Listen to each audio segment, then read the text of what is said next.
यह लाइन हो बाबा कि बहेला पावन पानी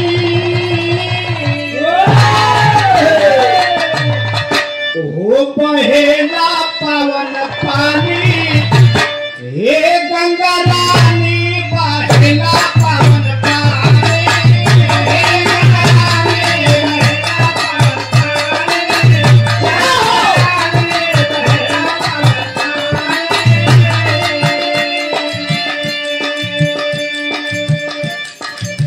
यह भगत लोग माई के गोद में डुबकी लगावता है बहेला पावन पानी बहेला पावन पानी हे गंगा रानी बहेला पावन पानी हे गंगा रानी बहेला पावन पानी हे गंगा रानी बहेला पावन पानी।